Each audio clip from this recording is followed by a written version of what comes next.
C'est parti. Chainsaw Man, Fujimoto. C'est classe en plus comme sujet. En plus, ce qui est marrant, c'est que c'est assez rare que je tombe sur des sujets qui ont une certaine actualité, mais ce sujet-là en a. Fujimoto. Hop, c'est parti. Je vais mettre live stream. Alors, voilà. Alors, je vais essayer de reprendre un petit peu tout ça tranquillement. Je vais pas streamer très longtemps, hein. Ce soir, je rassure celui ou les quelques-uns qui pourraient être là ce soir, quoi. Je vais pas rester, je vais pas rester très longtemps. Je vais pas vous embêter très très longtemps. Je voudrais juste faire un petit peu le point sur. Alors en plus, c'est un peu compliqué parce que j'ai fini là tout à l'heure ma relecture de Chainsaw Man, et même si je l'ai lu plusieurs fois, c'est toujours compliqué de parler d'un manga, et chaque relecture reste une lecture, quoi. Donc on reste dans le cadre d'une lecture à chaud, quoi. Donc du coup, bon voilà, c'est un petit peu particulier pour moi de réévoquer ces émotions de lecture, puis en même temps je trouvais ça cool de repartir justement sur ces émotions de lecture là, et de vous annoncer en fait une espèce de petit programme. Cet auteur, je l'ai un tout petit peu travaillé la semaine dernière dans le cadre d'un live autour de Look Back, qui s'est assez largement appuyé sur les propositions faites par BD Mancy dans le cadre de sa vidéo YouTube d'analyse d'images. Ça, c'est ce que j'ai fait la dernière fois. Donc, pour ceux qui connaîtraient pas du tout cet auteur-là, c'est un auteur assez jeune que je vais un petit peu présenter. Et on va dire c'est l'enfant terrible du manga aujourd'hui. C'est clairement pas un inconnu, c'est même sans doute le mangaka derrière Isayama le plus connu du moment, quoi. Et il vient aujourd'hui d'y avoir deux annonces. En fait, trois annonces. D'une part, l'annonce de la sortie physique de Goodbye Eri, qui est un manga assez génial sur lequel j'aurai l'occasion de revenir, qui est un peu l'adaptation du film Morse, qui est vachement sympa d'ailleurs, par Fujimoto. Je reviendrai un petit peu sur ce manga-là. Donc, il annonce sa sortie en physique, et son éditeur annonce sa couverture. En parallèle, il annonce qu'il va continuer à faire du one-shot, mais cette fois-ci en tant que scénariste et en tant que dessinateur de Nem. Il va faire les storyboards en fait. Et c'est un autre dessinateur, Toda, il s'appelle. Je sais que mon ami Meloku était très en colère parce qu'il n'est pas hyper fan de ce dessinateur-là, et qui trouve que là, il y a un choix de carrière qui est pris par Fujimoto qui est un peu problématique. Donc, et troisième annonce, le retour de sa série phare, dont il a clos la première partie il y a quelques temps, et presque un an maintenant, et dont il annonce la deuxième partie en prépublication à partir du 13 juillet. Alors pour ceux qui connaîtraient pas bien l'univers du manga, un manga ne sort jamais en tome relié, un manga sort dans des revues de prépublication qui sont catégorisées, qui se divisent le travail en fonction de cibles éditoriales, en général classées par genre et par âge. Si jamais, suite à une série de questionnaires, le manga a un certain succès, alors le manga peut voir une publication d'Oikobun en tome relié. Sinon, il est annulé assez vite. C'est ce qui fait aussi que les incipits des mangas sont souvent très nerveux, dans la mesure où on sent qu'il ressemble presque à un one-shot, et on sent que l'auteur, il joue la sérialisation de son manga sur les premiers chapitres. Donc ça, c'est la première chose qui est importante à remarquer. Maintenant, il faudrait pas croire que toutes les revues de prépublication soient hyper concurrentielles. C'est pas toujours le cas. C'est le cas bien sûr avec le Weekly Shonen Jump, qui est une revue qui est très, effectivement très concurrentielle. Ah zut, j'ai gardé l'ancien titre. Donc Life Peramus, Chainsaw Man, Parcours Fujimoto 2.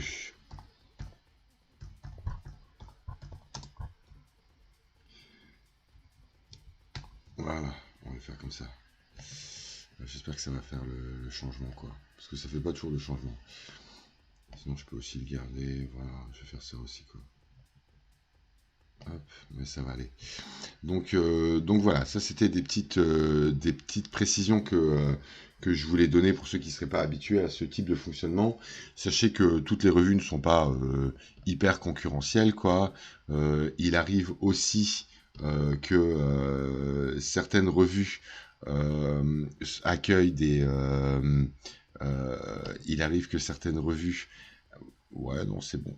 C'est bon, ça a l'air d'être bon. Ok, voilà, nickel.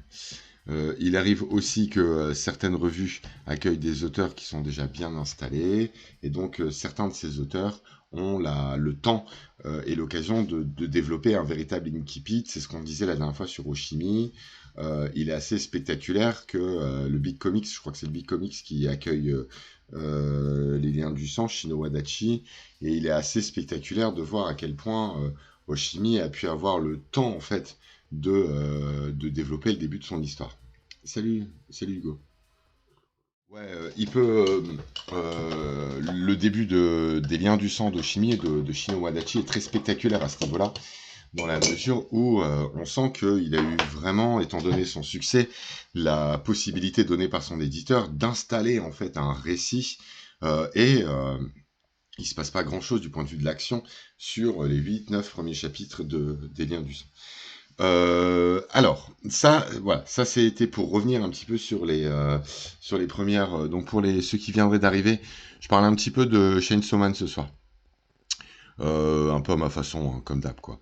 Je voudrais vous parler un petit peu de cet auteur et voilà, je pense que je vais y passer les prochains mois. Salut Faïk, merci pour le follow tout à l'heure. Je pense que je vais y passer les prochains mois. Ça veut dire que pour moi et pour ceux qui me connaîtraient, j'imagine que vous vous dites bien que Chainsaw Man c'est un peu un défi pour moi en fait. Pour quelle raison? Parce on n'est pas du tout face à un comment dire? Bah, c'est l'enfant terrible du manga en fait. Il va pas falloir aller intellectualiser le rêve de Denji de toucher des boobs quoi. Ça veut dire qu'à un moment ou à un autre, il va falloir être honnête vis-à-vis de ce que propose aussi Tatsuki Fujimoto dans sa proposition. Je pense qu'il s'inscrit. Il est assez génial pour ça en fait. C'est-à-dire que bon, premièrement, il a une inventivité complètement dingue. Deuxièmement, je pense qu'il s'inscrit dans une certaine histoire des arts et qui renouvelle assez profondément le genre dit Neketsu. Je reviendrai sur la proposition, sans toutefois, enfin là je parle de Chainsaw et de Fire Punch, sans toutefois tomber dans de la déconstruction de genre. Et moi je suis pas un adepte de la déconstruction de genre. Je pense pas que Madoka soit une déconstruction du genre Magical Girl. Je pense que c'est un peu une impasse d'aller dans cette direction quoi. En revanche, qu'effectivement Fujimoto imprime dans l'histoire de ce genre une patte très personnelle, ça c'est évident quoi. Il a une inventivité complètement dingue et effectivement, il ne semble pas que je sois, étant donné les approches auxquelles j'ai pu vous habituer, le plus pertinent en fait pour évoquer Fujimoto. Donc pour moi, c'est un peu un défi. Mm. Et je pense que je vais y passer les prochains mois. C'est-à-dire que je pense que je vais consacrer au moins un stream par semaine à Fujimoto pendant 6 mois et que j'ai envie d'aller rincer son œuvre en fait dans tous les sens. Bon, c'est pas encore dit, on verra. Hein, et puis, mais a priori, c'est vrai que ça partira un petit peu sur ça. Alors donc ça va faire fuir Rafa, je sais pas s'il est là ce soir, qui déteste Fujimoto pour des raisons qui me sont comme d'hab complètement inconnues quoi. Moi, est-ce que je suis tombé fou de Fujimoto dès le début? Non. J'ai trouvé très impressionnant Fire Punch. En revanche, il y a eu une bascule dans Chainsaw Man, quoi. C'est-à-dire qu'il y a un moment, c'est quand Aki a... Ah, coucou Sophie. Coucou, ça me fait plaisir. Ça me fait plaisir que tu sois là. Euh, Ça fait vraiment très très plaisir. Je ferais bien une petite annonce là, à tes petits camarades là, s'ils veulent continuer à venir de temps en temps, quoi. Ça me ferait plaisir. Donc ouais, ce soir je parle manga, hein. Je parle pas toujours de manga, mais ce soir je vais parler un peu de manga, Sophie. Euh, donc voilà. Euh, je vais donc ouais. Est-ce que je suis tombé tout de suite dans Fujimoto? Pas forcément quoi. Je pense que ouais ouais grave. Bah je suis content de savoir que t'en es un. Je pense que effectivement, il y a eu une vraie bascule pour moi. C'est pas forcément la phase de l'enfer, mais plutôt le combat d'Aki contre le démon qui a été volé pour des raisons qu'on sait à son ami et la revanche douce. Voilà. Cette cigarette qui sort de cette main qui se déplie entre les pieds, quoi, et les quelques passages de Aki à l'hôpital. Il y a des moments, en fait, Fujimoto, c'est l'homme de la rupture de style, quoi. C'est-à-dire qu'il a compris que l'épique s'originait aussi dans le grotesque, il a compris que le renouvellement du lyrisme propre à l'épique, elle passait aussi par une espèce de folie douce en fait dans le cadrage, dans le montage et tout quoi. Voilà, je suis un grand admirateur de la de sa folie créatrice en fait, de sa folie dingue quoi. Et ouais, moi Chainsaw ça m'a rendu complètement dingue quoi. Cette œuvre elle m'a marqué au fer en fait quoi. Et je la relis, et à chaque fois elle me fascine quoi. Donc du coup je voudrais y passer un petit peu de temps ce soir quoi, et notamment revenir sur une problématique que j'avais développée à une époque où il n'y avait pas grand monde qui me suivait. Hein. Il doit y avoir, je sais pas s'il y a quelques anciens quoi. J'avais fait un live autour de la question du pacte, de l'alliance. Et je voudrais revenir sur les quelques notions que j'avais défrichées à l'époque. Je vais même faire un truc un peu chelou, c'est euh, franchement, honnêtement, moi j'en suis là quoi. Ça veut dire les influences de Fujimoto, c'est hyper compliqué. C'est-à-dire qu'il est évident, on le voit à un moment, il y a le tableau chez Makima. Il y a le tableau Le Cauchemar, je crois. Donc c'est un garçon qui est complètement imprégné de poésie et de peinture occidentale, ça c'est clair. C'est un garçon qui est, pour moi, je trouve qu'il y a beaucoup d'alchimie en fait chez Fujimoto. Je pense qu'il est fan de cette génération-là, Asano, l'auteur de Ayame Hiro, ce genre d'auteur-là. Je pense qu'il a lu quand même Naruto, il a lu les shonen, quoi. Il le montre, de toute façon, tout un travail à faire sur le rapport qu'il pourrait y avoir entre Denji et Pachita d'un côté et le Kyuubi et Naruto de l'autre. Donc de toute façon, c'est évident que c'est un garçon qui allait puiser à de multiples sources, quoi. C'est un garçon qui est absolument passionnant. Et qui nous a montré à travers ses derniers one-shots qu'il était capable de s'aventurer dans les directions les plus folles en fait pour lui, c'est-à-dire celle de l'intime en fait. De l'intime, du drame, de la tragédie. Fujimoto, il sait faire quoi. Alors, allons-y tranquillement. Donc je commence, je mets un petit générique histoire de rentrer un petit peu dedans quoi. Et donc on attaque le concept ou le micro, non le macro.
Non, non, t'inquiète, hein,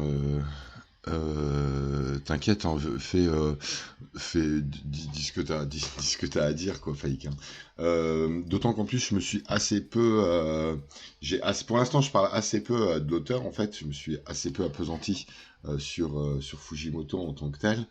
Je voudrais juste redonner quelques dates ce soir et redonner quelques éléments, ouvrir un petit espace de problématiques, et puis voilà, pour ce soir, d'autant que je vais streamer toute la semaine, donc je vais y aller un peu, je vais y aller tranquille là ce soir quoi.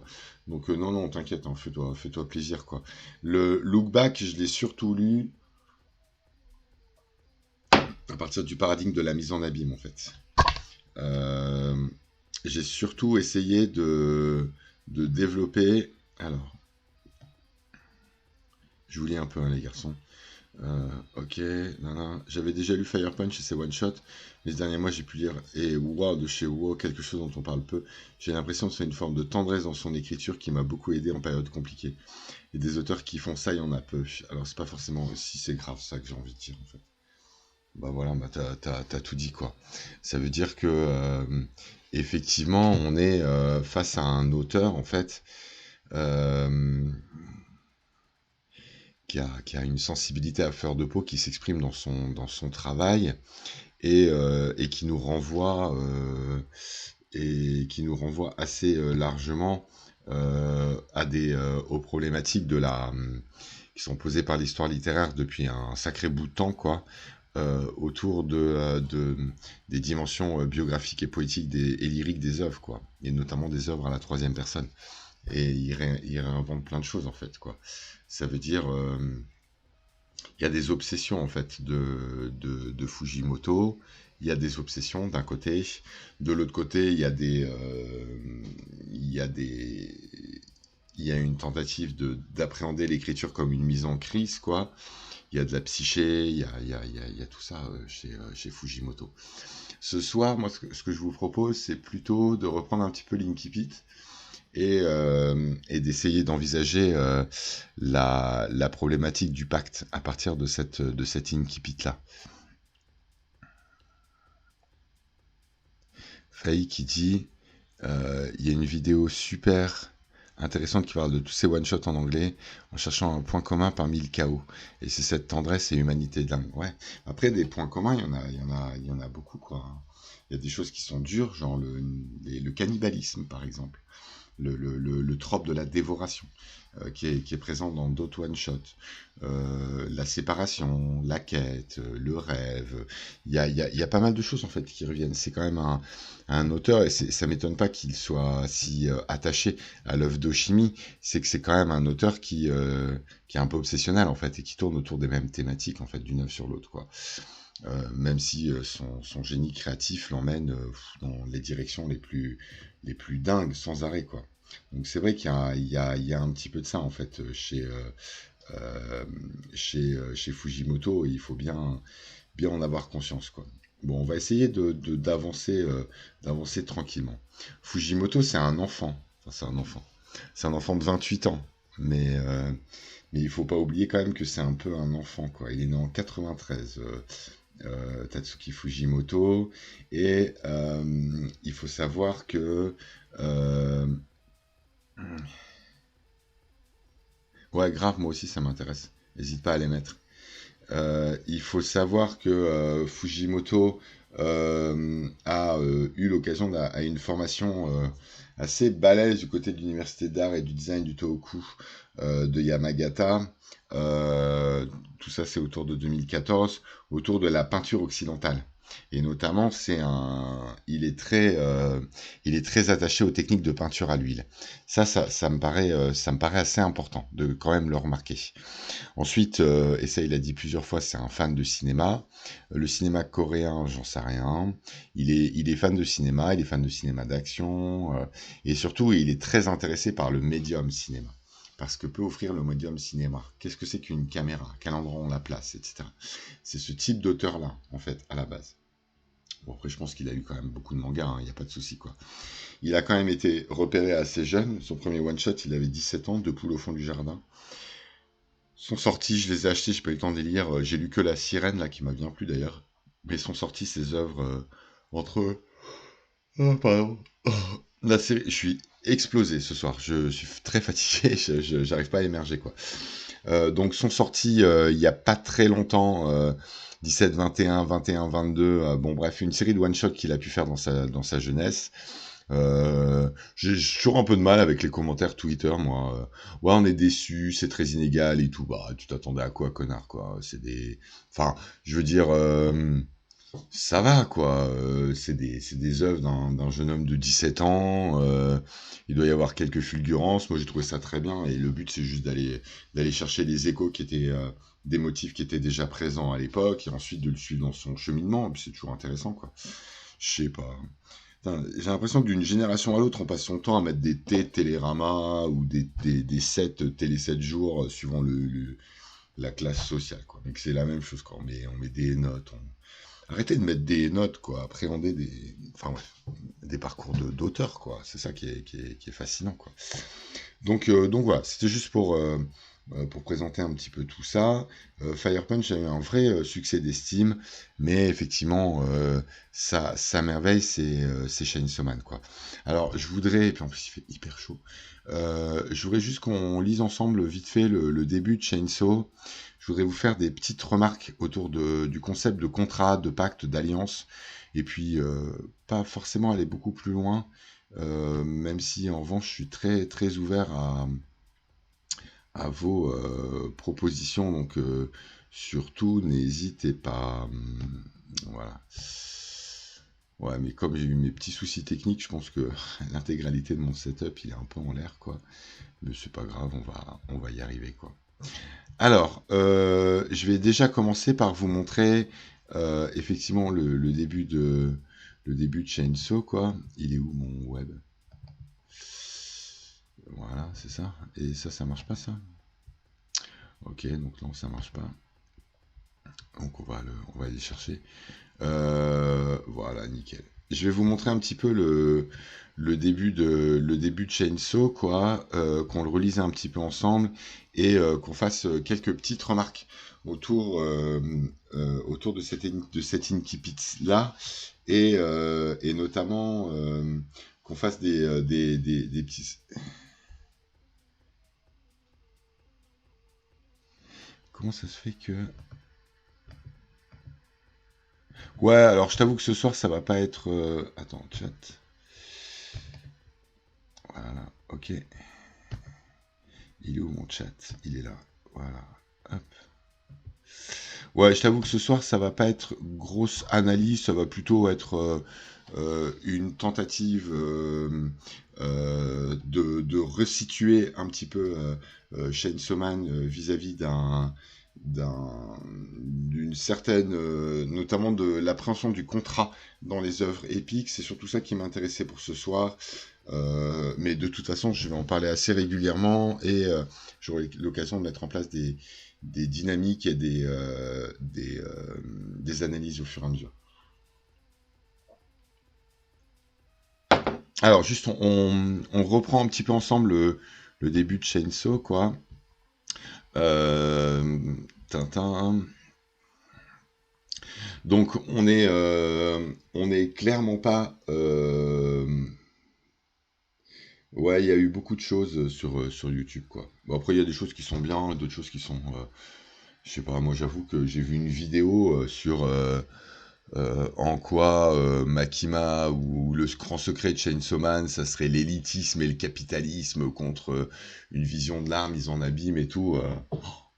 C'est un peu bidon, j'avoue, quoi. Alors, allons-y, mais il faudrait reprendre des choses des uns après les autres, quoi. Donc on est bien face à un garçon complètement miséreux, qui a dû vendre un rein, qui a dû vendre un œil, qui a dû vendre une de ses couilles, et qui a réussi à se récupérer 3 millions de yens, mais il est encore très très loin du compte. Ouais. C'est quand même, ça commence quand même comme ça. Ça veut dire que, et c'est souvent une discussion qu'on a, par rapport au héros de Shonen, quoi. C'est-à-dire, est-ce que c'est un héritier, est-ce que c'est un boursier, est-ce que les auteurs, ils vont avoir le courage de tenir la figure du tryharder jusqu'au bout. Alors, dans Kingdom, Asa, il arrive plus ou moins à faire de Shin son héros, quelqu'un comme un tryharder qui n'est pas d'origine noble, mais on voit bien que Kishimoto avec Naruto, il se retrouve contraint au milieu de son chef-d'œuvre de relier Naruto à une origine aristocratique. Il est fils de l'Hokage. Sa femme tient sa mère Kushina tient une position très particulière dans la mythologie qui est à la base de cet univers, etc. C'est vraiment, donc du coup on voit bien que on a là un auteur, Kishimoto, qui a essayé de faire de Naruto un boursier, un tryharder, quelqu'un qui tente, quoi, qui s'accroche et tout, qui se fait par la seule force de son poignet, de sa volonté et tout, et que c'est un petit peu compliqué si vous voulez rattacher l'univers épique, les deux grandes dimensions de l'univers épique, c'est-à-dire l'intime et le mythologique. Si votre personnage principal permet pas de faire le pont entre les deux, c'est difficile. Et, pardon. Et donc Ichigo dans Bleach, c'est le fils d'un Shinigami et d'une humaine. Il semble bien que Luffy ait des origines illustres, et les derniers chapitres, notamment le 1049, nous montrent bien que cette ascendance, même si elle n'est pas dans le sang et qu'elle vient de sa facétie originelle, c'est quand même quelque chose entre Joy Boy et Luffy qui est de l'ordre d'une ascendance. Donc on voit bien que le shonen dit traditionnel a un petit peu de mal à sortir de cette problématique. C'est pas le cas de Denji. Denji, c'est vraiment un petit gars, quoi. C'est vraiment un petit... Enfin, Denji, c'est pas facile à lèvre quand même pour Denji. Faut pas l'oublier, quoi. Le début, il est vraiment raide, quoi. Donc Denji, il s'est fait comment on appelle ça, chasseur de démons privé, et on va le voir à l'œuvre dans ce premier chapitre. Nana.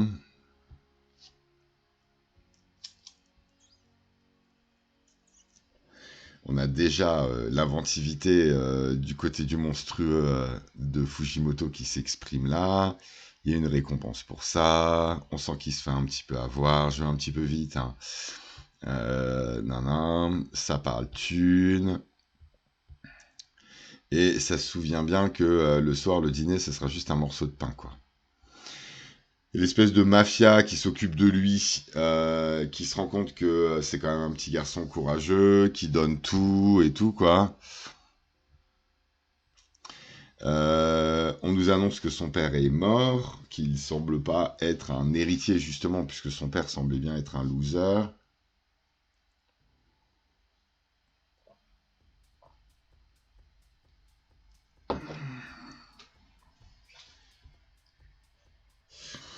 His other redeeming quality is that he always does as he is told. Et on n'est pas non plus face à un trickster, on n'est pas face à un gamin rebelle, mais là on retrouve des schémas un petit peu habituels dans la construction du héros de shonen, c'est-à-dire la naïveté et le tryharding, on va dire. Ok, donc on en est là avec Denji.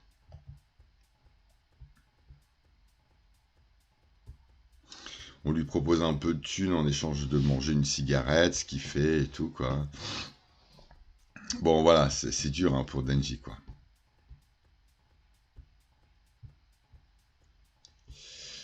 Je vais vivre célibataire. Je pourrais jamais sortir une fille, je pourrais jamais ramener une fille dans une maison comme ça. De toute façon, j'ai pas de thune pour elle. Voilà, cette notion qui commence à revenir, quoi. On le menace sur la thune qu'il doit donner, quoi. Et là, on a un petit flashback sur la rencontre entre Pochita et Denji. Ce qui est intéressant, c'est qu'on a un Pochita qui est blessé et qui a l'air fragile et faible, quoi. Et on a la proposition d'un contrat. Cette proposition n'est pas imposée. Souvenez-vous que dans Naruto, il y a une espèce de choix sur l'enfant qui va porter le monstre. Je vous rappelle que dans Naruto, vous avez une grande puissance qui a été répartie en une série de 9 monstres et qui doit gérer l'équilibre de la terreur entre les villages en termes de puissance. Ici, on a un Bite Me. J'ai entendu que les démons pouvaient guérir en buvant du sang. Si tu veux pas mourir, mors-moi. I ain't running a charity through, though. This is a contract. I'll help you, so now you gotta help me. I don't wanna die either. Et là, vous avez le premier terme du contrat. Ce terme-là, est-ce qu'il apparaît souvent? Oui, il apparaît. Ça veut dire qu'il y a un certain nombre de mangas qui reposent sur une explicitation forte des termes du contrat. Si vous jouez à Persona 3, par exemple, sur PS2, je crois, ça commence par un contrat qui est signé à l'hôtel, ou qui est signé avec le bonhomme bleu, là, dans son espèce de petite demeure cachée. Dans ce qui est pour moi le manga du contrat, qui est XXX Holic, vous avez aussi un contrat qui est signé. Donc XXX Holic, c'est un manga qui est dessiné par les Clamp et qui met en scène un des personnages les plus magistraux de l'histoire de la Jap culture, quoi, qui est Yuko. Yuko, la sorcière des dimensions, rend des services. Mais elle rend des services en fonction d'un prix qui est à payer. Ça peut être guérir quelqu'un de sa dépendance, lui permettre de retrouver foi en un rêve déchu, etc. Et donc on est dans les séries un peu à l'ancienne, quoi, à la Six Feet Under, c'est-à-dire, il y a un cycle, chaque nouvel épisode commence par une personne qui arrive jusqu'à sa boutique est cachée, elle choisit ses gens, ceux qui peuvent toucher sa boutique sont ceux qui ont besoin de quelque chose. Et il y a toujours un prix à payer. Et le plus souvent, Yuko cache ses pouvoirs en essayant de régler le problème de telle sorte que la cliente n'ait pas trop à payer. Un individu qui va être le héros de la série XXX Holic s'avance, il s'appelle Watanuki, Watanuki qui veut dire 1er avril en japonais, et il est pourchassé, il voit des monstres à longueur de journée. Et au moment où il met la main sur la palissade de la demeure de Yuko, les monstres disparaissent. Il se ressent dans un vrai sentiment de plénitude, et Yuko lui propose un contrat qui, cette fois-ci, a les allures d'un contrat de travail. Tu travailles pour moi, tu fais le ménage, t'écoutes ce que je te dis, et tu pourras passer régulièrement et tu verras moins de monstres. On est là face au manga du contrat. Là, on était dans le cadre d'un shoujo, dans le premier, dans celui d'un shonen. Vous avez d'autres mangas qui sont très connus du point de vue du contrat, qui sont les mangas de la coupe de saké. Pour celui ou celle qui viendrait d'arriver, on parle du début de Chainsaw Man, on va parler un petit peu de Chainsaw Man, et je voudrais évoquer des petits points d'anthropologie culturelle du côté de la question du contrat. Dans One Piece, dans un manga que j'aime beaucoup qui s'appelle Niora, vous avez le trope de l'échange de la coupe de saké. Ce trope-là inscrit le contrat dans une dimension féodale. Ça veut dire que c'est quand même... alors, dans le cas de Barbe Blanche et de Shanks, c'est de l'ordre du respect et de la coexistence, du respect mutuel et de la coexistence pacifique. Dans le cas de Ace et de Barbe Blanche, c'est une coupe de saké qu'on échange et qui est quasiment une promotion d'un amour filial. Et il y a ce fameux cas dans One Piece où il échange... après Dressrosa, où Luffy échange une coupe de saké avec Bartholomew et un ensemble de chefs d'équipage qui sont désormais, qui se mettent à son service. Et Luffy refuse d'échanger cette coupe de saké-là. Il refuse assez largement d'entrer en fait dans une relation de type féodal, suzerain, vassal avec l'ensemble de ces équipages-là, et il leur annonce que une nouvelle alliance est en germe pour lui, et que cette alliance politique-là, elle repose sur la fraternité. C'est le concept de Nakama. Et ce concept de Nakama, il devient central dans le cadre de cette œuvre-là. Dans le cas de Niora, on a un petit garçon qui est mi-humain, mi-yokai. Le grand-père est chef d'un cortège de démons local et il est destiné à devenir l'héritier. Et c'est un petit peu compliqué pour lui parce qu'il résiste à ce devenir yokai Et il essaye de garder son humanité, et donc concrètement, pour le réalisateur ou pour l'auteur du manga, il s'agit de conserver la pertinence des scènes de slice of life, et au bout d'un moment, il accepte, face à la menace, d'échanger une coupe de saké avec les différents démons, et donc de signer un contrat avec eux, et par là de s'affirmer comme étant le chef. Vous avez un autre type, je fais un peu, là pour l'instant je liste un peu hein, la catégorie du contrat, parce que ça me paraît vraiment très intéressant. Vous avez une autre catégorie du contrat qui est passionnante, qui apparaît dans un manga assez génial qui s'appelle Le Pacte des Yokai. Alors vous savez que moi je m'intéresse pas trop à la chaîne du livre, donc je sais pas si c'est édité, si c'est pas édité et tout quoi. En tout cas c'est une vraie merveille, le pacte des yokai. Et donc il me semble que ça a été réannoncé par Kurokawa, mais j'en sais rien, ça m'intéresse pas tout ça. Il y a plein de comptes qui font ça sur Twitter très bien quoi. Si ces problématiques là vous intéressent, si vous avez l'argent pour vous acheter des mangas, n'hésitez pas à suivre ces comptes là quoi. Et donc du coup vous avez effectivement, à travers le pacte des yokai, une espèce de livre en fait qui est transmis et sur lequel est apposée la signature d'un certain nombre de yokai et notamment un nom qui est capturé. Vous avez ça aussi dans le voyage de Chihiro de comment il s'appelle, de Miyazaki, où la Baba Yaga Yubaba capture les caractères du nom de la jeune fille, Chihiro, qui va devenir Sei, et la capturant, elle scelle ce contrat-là. Et il s'agit d'une domination par le nom. Donc vous voyez que le contrat, à travers ces quelques exemples, il revêt des indications multiples. Alors, je voudrais vous faire écouter quelque chose que j'ai pu écrire il y a quelque temps, je trouvais que c'était intéressant de revenir sur ça. Je vais aller vous retrouver ça. Donc on va aller un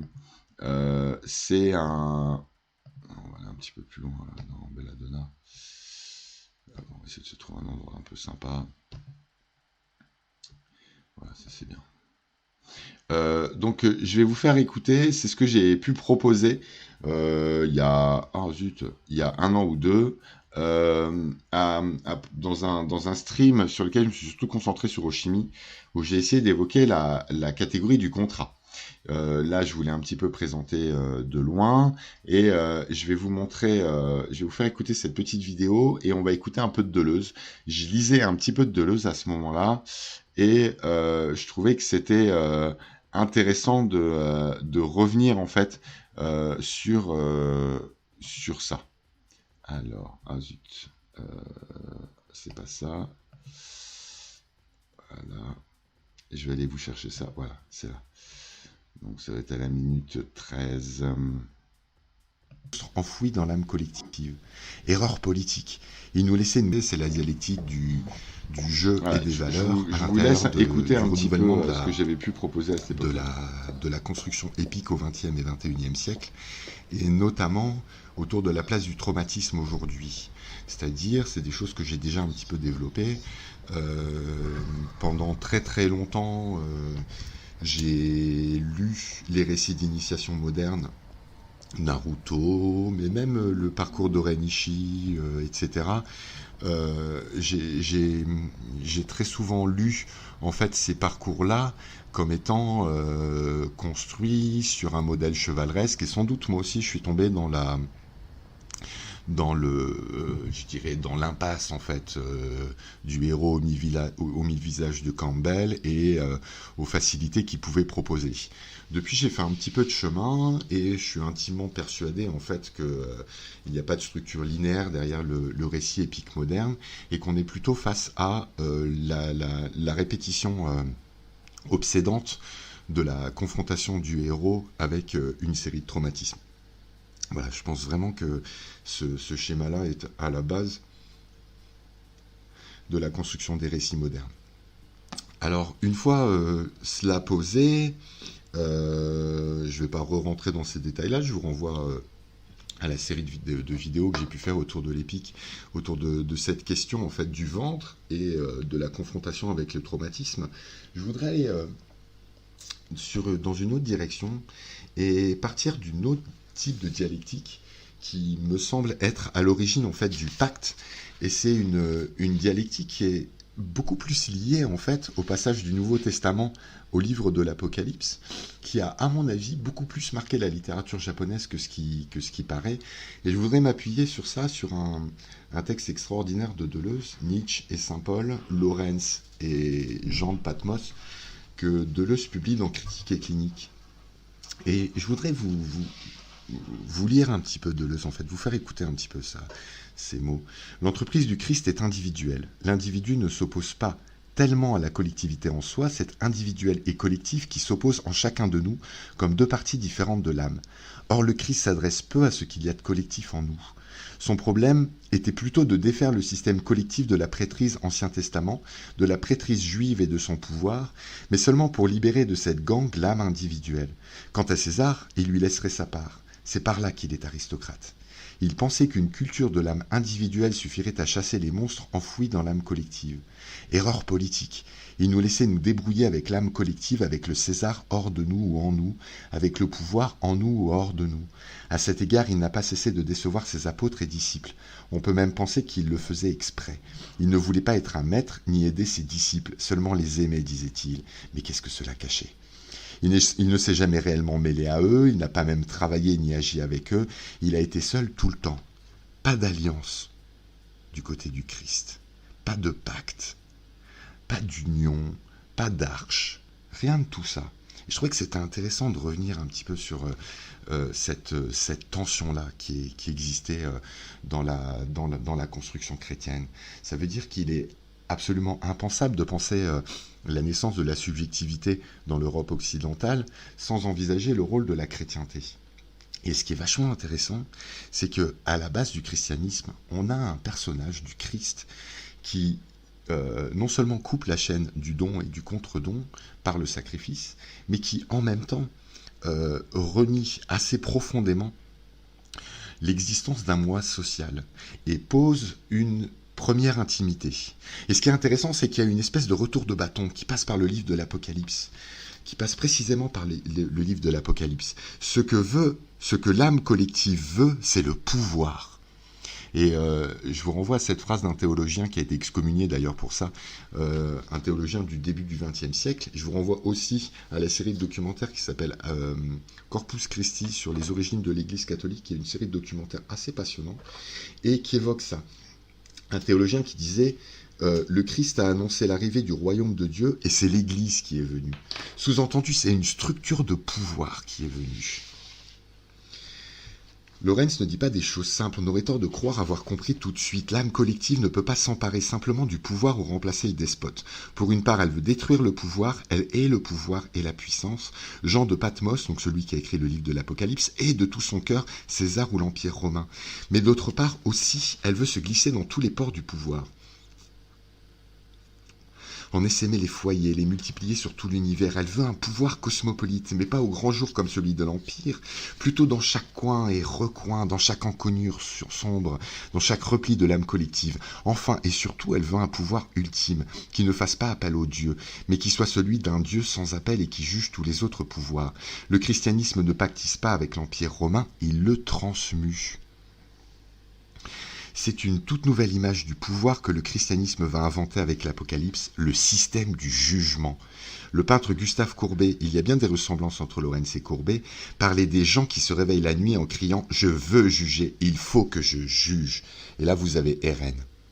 Volonté de détruire, volonté de s'introduire dans chaque coin, volonté d'être à jamais le dernier mot, triple volonté qui n'en fait qu'une, obstinée, le Père, le Fils et le Saint-Esprit. Le pouvoir change singulièrement de nature, d'extension, de répartition, d'intensité, de moyens et de fins, un contre-pouvoir qui soit en même temps un pouvoir des recoins et un pouvoir des derniers hommes. Le pouvoir n'existe plus que comme la longue politique de vengeance, la longue entreprise de narcissisme de l'âme collective, revanche et autoglorification des faibles, dit Lawrence Nietzsche. Même l'asphodèle grec deviendra narcisse chrétien, et quelques détails dans la liste des vengeances et des gloires. Il n'y a qu'une chose qu'on ne puisse pas reprocher aux faibles, c'est de ne pas être assez dur, assez rempli de leur gloire et de leur certitude. Et je trouvais que c'était assez intéressant en fait de partir sur ça.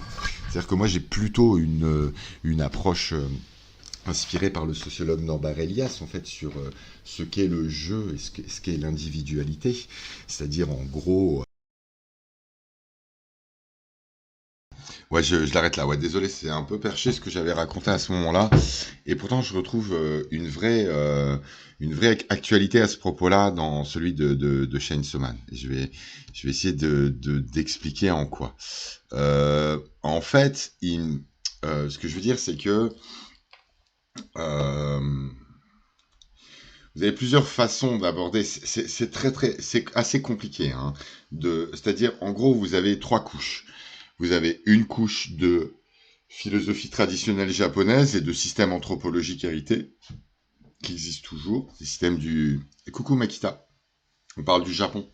On parle du pacte de l'alliance au Japon et du lien avec une œuvre assez géniale qui s'appelle Chainsaw Man. Euh, euh, Pierrot, tu peux m'allumer la lumière? Désolé.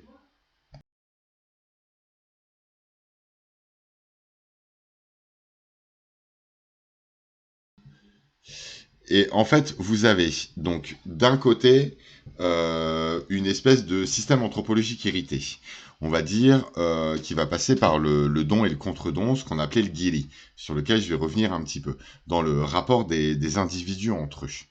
Vous avez un double système de giri au Japon, le don, l'onigiri, vous savez, c'est le petit triangle de riz qui tient entre une petite feuille d'algue, qui était onigiri, un don au dieu ou un don au démon, c'est ce qu'on mettait dans les temples, quoi, comme don, un don de bouffe. Et en fait, ce qu'il faut savoir, c'est que l'onigiri, le giri marque un certain rapport avec la tradition. Il y a un nom spécial dans le rapport avec de vassalité ou de déférence du peuple japonais vis-à-vis de son empereur, qui est une espèce de respect ultime. Et ensuite, vous avez une déclinaison des giri dans les rapports interindividuels. Vous allez voir, je vais arriver aux alliances sur ça. Ça veut dire qu'en gros, vous avez des chaînes, j'ai déjà un peu expliqué, vous avez des chaînes de dons et contre-dons. Donc, j'avais donné cet exemple-là. Ma grande fille va faire une soirée pyjama chez une de ses amies. Il va falloir que je remercie la maman de son amie. C'est ce qu'on fait, nous, on le fait, ça, un petit remerciement. On se connaît pas bien, on est un peu formel, on se connaît bien, on oublie les trois quarts du temps, et puis de toute façon, la maman en question sait qu'on invitera Gabriel à une soirée pyjama avec Roman un peu plus tard. Bon, il y a ça chez nous.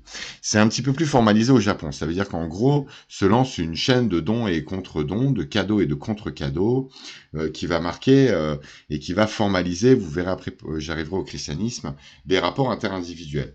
Donc, par exemple, j'ai trois choix. Je vais lui faire un cadeau. Si je lui fais un cadeau qui est supérieur à la valeur marquée socialement à laquelle correspondrait conventionnellement le service qui m'a été rendu, par le fait qu'elle ait gardé Romane, ça impliquerait que je l'insulte. Si je lui fais un cadeau qui est l'équivalent du service ou du cadeau qui m'a été donné, je décide de solder la relation. Ces deux dimensions sont assez agressives. La dimension qui est souvent privilégiée, c'est celle de faire un cadeau qui soit d'une valeur un peu inférieure à celle du service qui a été rendu. Puisque dans ce cas-là, vous sous-entendez que la dette reste flottante. Et que, en gros, je vais inviter Gabrielle, la fille de cette amie-là, à venir faire une soirée pyjama avec ma fille Romane un petit peu plus tard. Et donc, du coup, je laisse ouvert la chaîne du don et du contre-don. Ça veut dire qu'en fait, la chaîne du don et du contre-don qui encadrait traditionnellement les relations sociales au Japon, c'est une chaîne de dettes successives qu'on échange après échange. Vous avez un certain type d'alliance, de contrat, qui est un contrat interindividuel. Ok. Ça, c'est la première dimension. Est-ce que pour ceux qui viendraient d'arriver, je parle de Chainsaw Man et j'essaye de me concentrer sur la problématique du don et de l'alliance, du pacte. Et on a lu un petit peu le début de Chainsaw Man, on a vu qu'il contractait une espèce de pacte avec ce petit garçon complètement abandonné, complètement dans la misère et tout, contracte une espèce de pacte avec une espèce de petit kleps, avec une tronçonneuse qui lui sort du nez, qui s'appelle Pochita. Je continue. Deuxième dimension, et ça il faut pas l'oublier, il ne s'agirait pas d'exotiser la société japonaise. Ça serait très malvenu.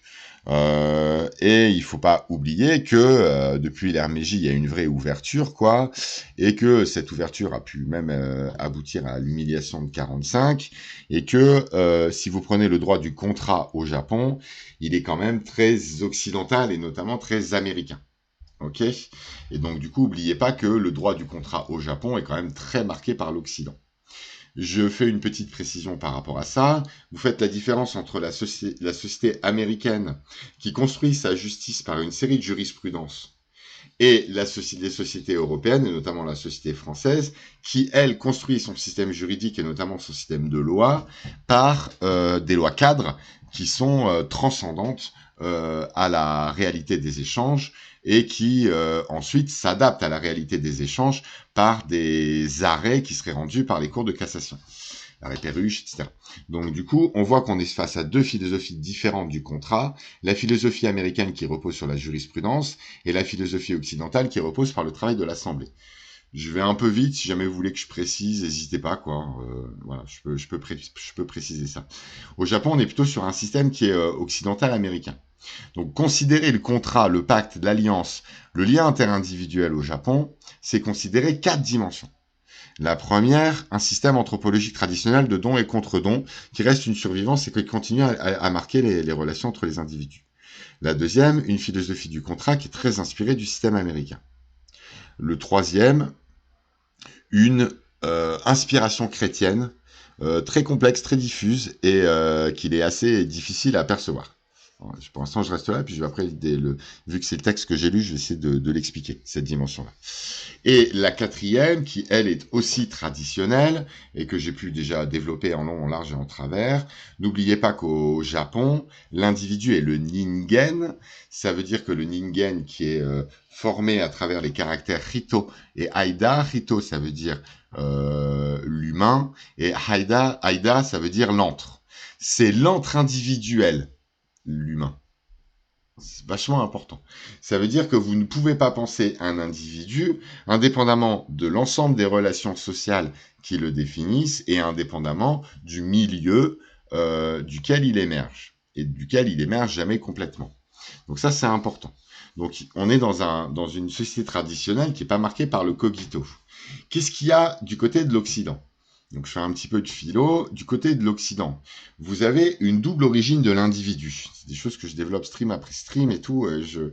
Mais c'est vraiment un point sur lequel je veux vraiment travailler en fait. Essayer de considérer comment la culture pop, elle met en crise ça. Ouais Pierrot, tu peux m'allumer la lumière, celle-là. Ah oui. Ouais. Merci beaucoup. Si je considère le système philosophique occidental, dans ce cas-là, je me retrouve coincé entre deux héritages. D'une part, c'est le cogito cartésien, et d'autre part, c'est le moi de la confession chrétienne. N'hésitez pas à me dire si je vous ai perdu ou si je suis trop, j'en sais rien. N'hésitez pas, quoi. Je fais ce que je peux hein, pour être. Mais vous avez vu là, je pose les choses. Hein. Je fais aucune conclusion. Je pose les différents cadres qui sont susceptibles de construire quelque chose de l'ordre de l'alliance et du contrat interindividuel entre les individus au Japon. Donc pour cela, j'essaye d'aller appréhender les différentes couches. Et ensuite, je vais essayer de voir en quoi une œuvre comme Chainsaw Man ou comme Naruto ou d'autres réorganise le rapport qui peut exister entre ces différentes couches anthropologiques. Ce qu'on a du côté de la chrétienté et de la philosophie occidentale, c'est l'émergence de l'individu. Ça veut dire quoi l'individu ? Du côté du cogito cartésien, la possibilité. Ouais, c'est compliqué ce que je fais. D'accord. J'ai pas encore fait l'alliance. Pour l'instant, j'ai juste fait ces cadres-là. Le don et le don et le contre-don au Japon, d'une part. D'autre part, les philosophies du contrat en Europe et aux États-Unis, en sachant que c'est la philosophie du contrat américaine qui inspire assez largement l'édifice juridique japonais. Donc on est sur de la jurisprudence et du contrat. Troisièmement, le ningen japonais, qui est un individu qui se définit par ses rapports avec les autres et par son lien avec son milieu, et qui ne peut pas s'abstraire de ce tissu à la fois interindividuel et du milieu, ce que le géographe français qui a traduit le philosophe Watsushi appelle la médiance. Ce philosophe géographe s'appelle Augustin Berck. J'ai déjà commenté une de ses conférences dans un de mes streams. Je continue. Donc, du coup, comment ça se passe en Occident? Descartes a originé la certitude du côté de la conscience d'un je pensant. Et donc, il a défini un je, un individu, indépendamment du milieu et d'autrui, comme une faculté de s'absolutiser du monde, de se définir de façon non relative au monde. Ok? Je existe, et premier. C'est cette expérience-là. Et chez Kant et du côté des catégories transcendantales de la pensée, il n'y a pas autre chose que cette impression-là. Hein. Ça veut dire que il existe quelque chose qui préexiste au monde. Et ce quelque chose, qui est la source de la certitude, il s'origine du côté du moi et du côté du moi pensant. Ce qui est très très différent, et là ça change tout, quoi. Maintenant, je vais un petit peu du côté des chrétiens, et je commente, je vais pas vous remettre le passage que j'ai mis, le passage de Deleuze, qui commente le livre de l'Apocalypse de Jean Patmos. Qu'est-ce qu'il dit Deleuze? Je vais déjà faire un petit détour pour qu'on comprenne bien. Et je vais passer par Foucault pour ça. J'en ai déjà un petit peu parlé. Je profite un peu de ces streams pour reprendre des trucs. Donc désolé pour ceux qui m'ont déjà un petit peu suivi, quoi. Mais j'essaye de pas griller les étapes, quoi. Qu'est-ce qui se passe du côté du moi chrétien?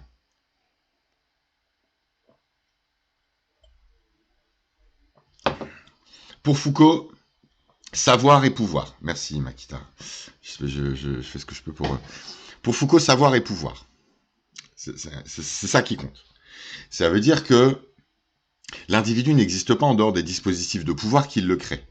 Nous, on a travaillé dessus avec Marcel dans sa revue de presse du matin, à travers une série de vidéos passionnantes que Marcel a pu nous proposer le matin, et notamment qui retravaillait ce côté, le côté l'individu comme construction sociale de la réalité. C'est les dispositifs de sondage qui créent le peuple, et pas l'opinion du peuple qui est enregistrée par des dispositifs de sondage. Vous voyez un peu ce que je veux dire, quoi. Ça, c'est hyper important du côté de Foucault, en fait. Ça veut dire en quoi ce sont des dispositifs qui créent des représentations et qui créent des individus. C'est ça qui compte. Et dire, mais je crois qu'on avait parlé de Chainsaw Man. Mais ouais, en fait, on parle que de Chainsaw Man. Mais bon. Ouais, moi, je vais pas vous donner mon avis. Hein. Je fais des détours de merde, quoi. Mais tant pis, j'assume, c'est comme ça que je travaille, quoi. Et puis, bah, c'est long, voilà, faut mettre en place les choses, quoi. C'est chiant, mais à un moment, faut affronter le truc, quoi. Alors, comment ça marche chez Foucault? Foucault, il parle d'une série de microphysiques du pouvoir.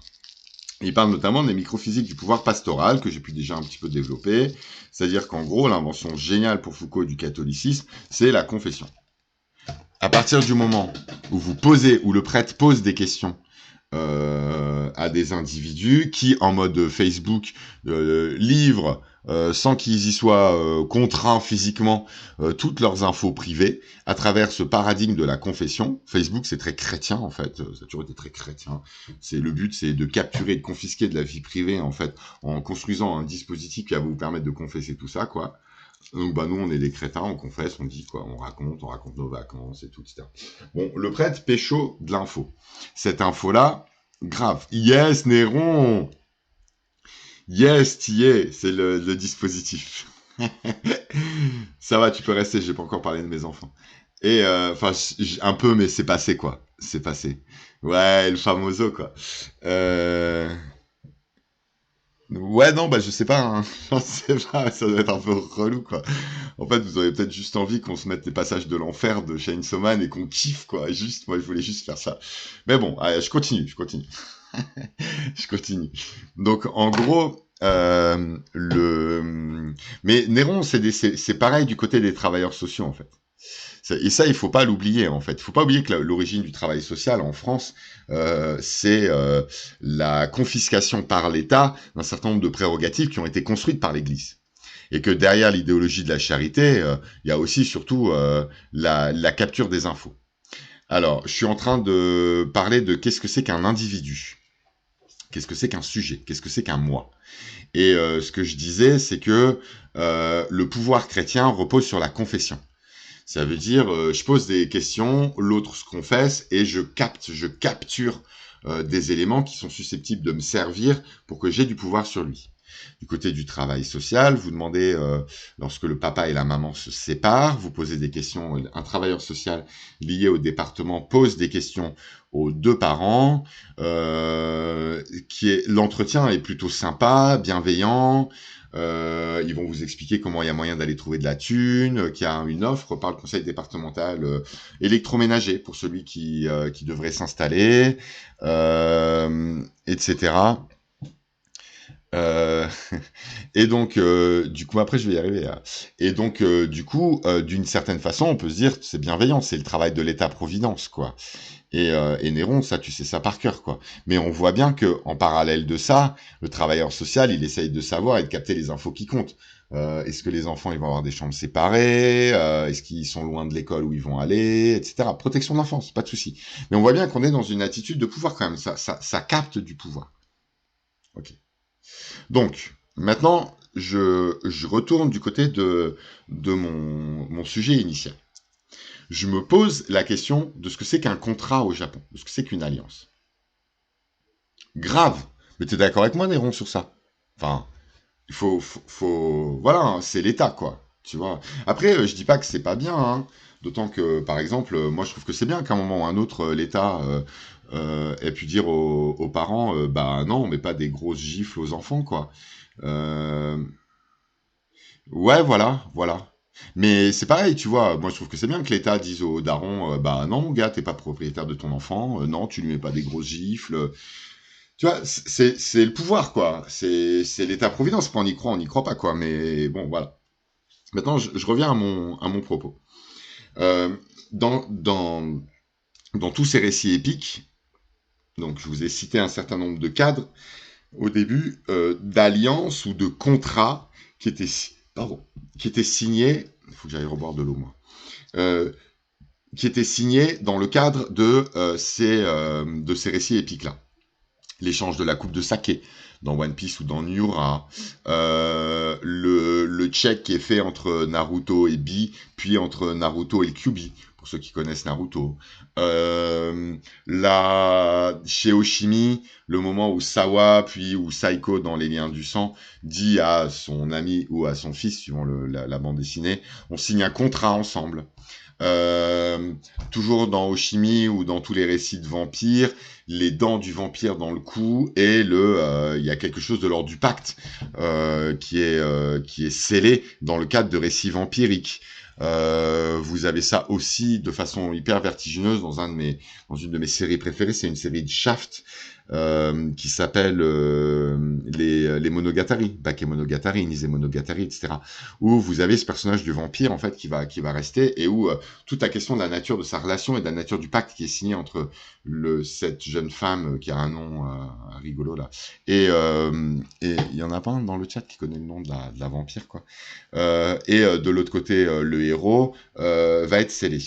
Donc on voit bien que le manga, qu'il soit épique ou qu'il soit de l'ordre de la romance, vous avez ça dans Vampire Night Guilty par exemple, tout un débat autour de est-ce que le vampire va mordre ou pas la jeune fille, en sachant que s'il la mord, dans ce cas-là, il la soumet à une relation de force alors qu'il voudrait il voudrait la conquérir, c'est hyper patriarcal encore, hein.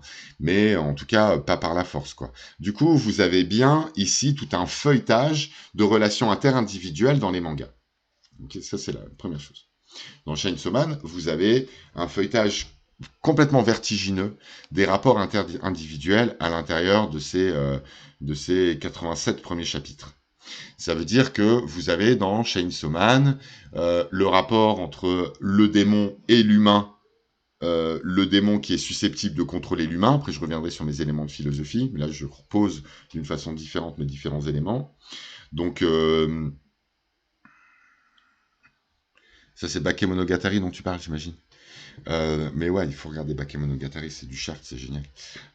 Donc vous avez d'un côté le rapport entre chacun des humains et le démon avec lequel il signe une alliance. Et il arrive assez régulièrement, et il y a un prix à payer dans ces contrats-là, c'est ce que je vous expliquais avec XXXolic, dans les dessins animés japonais, ou dans les mangas japonais, quand vous signez un contrat, et que ce contrat, il doit viser à ce que un service vous soit rendu, il y a un prix qui est à payer. Et il y a un principe de réciprocité ou de proportionnalité qui est quand même assez complexe. faut dire qui est assez complexe. Dans Chainsaw Man, par exemple, il arrive que la créature qui est maîtrisée par le chasseur de démons annonce ben non, elle est trop balèze, donc moi j'y vais pas. Ou alors lui je l'ai dévoré et il est dégueulasse et je veux plus jamais avoir de relation avec toi. Ou alors ça c'est tout le cas pour ceux qui connaissent Chainsaw Man, c'est con, K-O-N, c'est con. Et donc c'est le renard. Et le renard, vous pouvez en maîtriser la bouche, une des pattes, etc. Et le renard est un peu capricieux. Le renard, s'il décide d'arrêter de vous aider, il décide d'arrêter de vous aider, quoi. Maintenant, quand un contrat est signé, le contrat il est signé. Donc dans Chainsaw Man, il y a des contrats qui sont signés entre les humains et les... Moi, mon contrat préféré, c'est celui qui lie un des personnages principaux avec le démon du futur, qui lui dit « Je te donne mon pouvoir. Tu pourras voir un peu dans le futur. » Et l'autre, tu dis, bah, en échange, tu veux quoi? Une jambe, un bras, un œil, parce que souvent, c'est dans Chainsaw Man, c'est... Et le démon dit, non, non, je veux juste loger à l'intérieur de ton œil droit, parce que tu vas mourir dans des circonstances qui sont tellement tragiques et grotesques que je veux être là, quand ça va se passer. Voilà, le prix à payer. Là, vous êtes tout le génie de Fujimoto, franchement, c'est de la classe, quoi. Donc du coup, vous avez une première catégorie de contrat avec prix à payer. Vous avez une deuxième catégorie de relations qui sont des relations interindividuelles, soit de soumission de l'ordre d'un contrat de travail, et vous avez notamment, je pense au personnage Komini avec les épingles, là, les barrettes, qui à un moment en chie trop dans une des missions, quoi, vraiment qui souffre, qui en peut plus, qui est au bout de sa vie et tout, quoi, et qui revient, et on lui dit, mais genre, vas-y, pourquoi tu reviens alors que c'est l'enfer pour toi de revenir? Et elle dit, ben, il y a un bonus ce mois-ci, quoi. Fujimoto, dans toute sa splendeur. Voilà, du coup, vous avez des contrats de travail. Est-ce qu'il y a de l'amitié? Il n'y a pas de l'amitié chez Fujimoto, il y a de la famille. Il y a de la famille. C'est vachement différent. Il y a de la famille et du transfert de famille, du transfert de rapport familial. Pour moi, c'est ça, Fujimoto. Que ce soit du côté d'Aiki, de Power ou de Denji. Mais du coup, ça implique une certaine relation et ça implique du groupe. Mais c'est du groupe qui repose, c'est du petit groupe. On n'est pas sur un contrat social chez Fujimoto. Ok? Vous suivez jusque-là, j'essaye de détailler un petit peu l'ensemble des contrats qui peuvent exister. Et ensuite, vous allez avoir des rivalités ou des relations de domination, du pouvoir à l'état pur. Et dans toute sa cruauté, dans toute sa splendeur, dans toute sa majesté, dans toute sa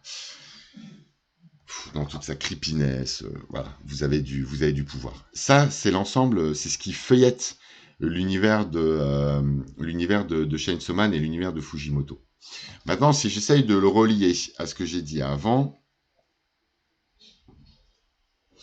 toute la question de Fujimoto, et vous avez vu, c'est toute la question de ce que j'ai posé avant, si on fait le lien entre les cadres philosophiques que j'ai installés et qui irriguent et qui sont présents au Japon d'un côté, le cadre chrétien, le cadre juridique américain, le cadre traditionnel du Geli, d'un côté, et de l'autre côté, l'ensemble des relations interindividuelles qui sont nouées à l'intérieur de Chainsaw Man. Deleuze, il y a une explosion.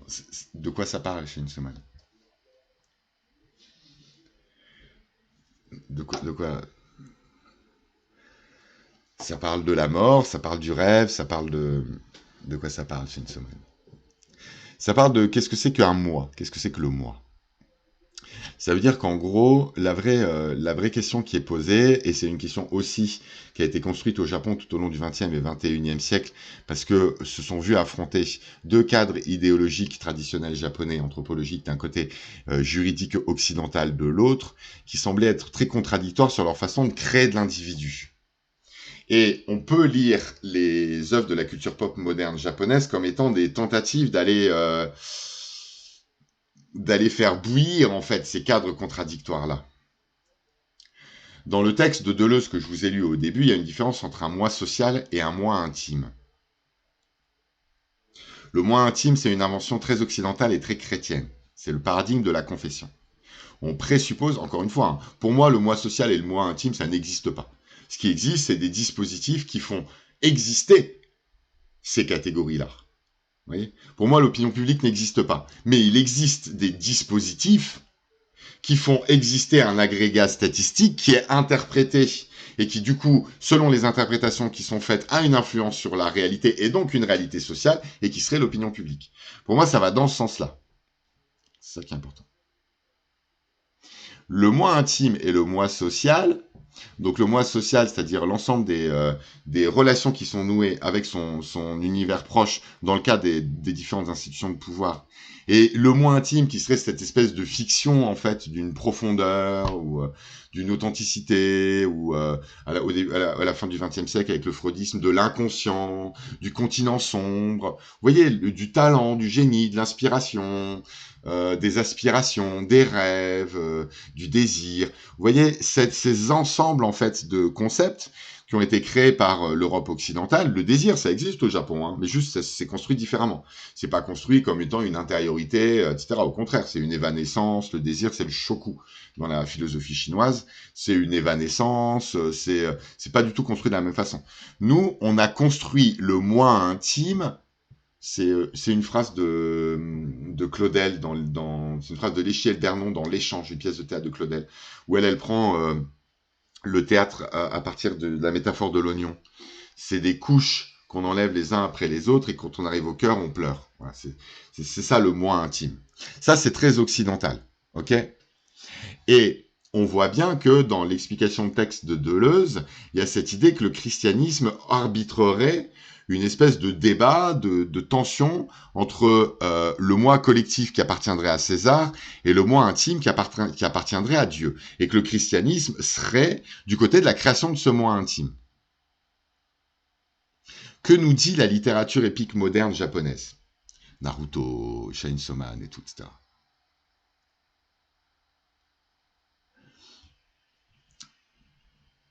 À quoi on a accès ? On a accès à des rêves. On a accès à des rêves. Naruto veut être Hokage. Denji veut toucher des boobs et y coucher avec des... Pas encore couché, déjà embrasser des jeunes femmes et avoir 3 bons repas par jour et dormir dans un lit. Et à la limite, les rêves, on est qui pour juger les rêves, c'est un rêve égale 1, quoi. Le rêve de Denji, bah, c'est le rêve de Denji, quoi. Putain, il faut le respecter, Denji. Denji, il veut toucher des boobs. Voilà, c'est ça, Denji, quoi. Denji veut toucher des boobs, quoi. Et d'ailleurs, à un moment, il touche assez vite des boobs au début de la série. Et il est un peu déçu et tout, quoi. Et donc, du coup, il faut sans arrêt que l'héroïne antagoniste qui a une emprise sur Denji, qui s'appelle Makima, le lance dans une espèce de fuite en avant des rêves. Donc ça va être toucher des boobs, ce premier baiser qui va se finir dans des conditions absolument terribles, passer un week-end avec moi à Enoshima, faire une petite sortie. Il y a fuite en avant des rêves, devenir normal, être avoir une famille, être bien, regarder passer des canards et demander à son amie si elle croit qu'il y a moyen qu'on mange les canards qui passent dans le lac. Ramasser les légumes qui sont projetés par Power parce qu'elle en veut pas. Faire une bataille de boules de neige. Ça me donne trop envie de pleurer. Enfin, Chainsaw Man, quoi. Chainsaw Man. Voilà. Ça veut dire, en gros, effectivement, on n'a pas accès à des intimités. On a accès à des rêves. On a accès à des dispositifs de contrat et de relations entre les différents personnages. On a accès à des scènes, ce qu'on appelle dans le manga japonais à des scènes de slice of life, et Fujimoto est un maître du slice of life, et il a montré avec un grand talent dans Look Back et dans Goodbye Eri, ce qu'on appelle le slice of life, le tranche de vie, c'est ça, c'est la bataille de boules de neige. Je vous engage vraiment à regarder la bataille de boules de neige chez Poon Poon, dans Asano, et dans Chainsaw Man, et voir la différence entre les deux batailles de boules de neige. Et pourquoi pas dans Komi, là, le récent shoujo qui passe en ce moment sur Netflix et qui est très intéressant aussi. La bataille de boules de neige. Voilà, la scène de la bataille de boules de neige. Dans les mangas, il y a la scène du match de baseball avec Damien. On est d'accord pour dire que c'est souvent le meilleur épisode d'une série. En fait, c'est le match de baseball. Il y a voilà ces scènes-là.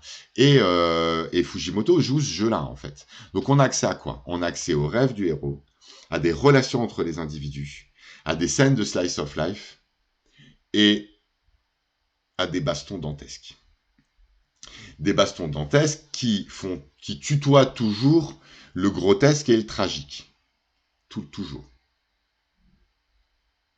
Ça qui est important. Donc ça, c'est la première chose que je voulais mettre un petit peu en place.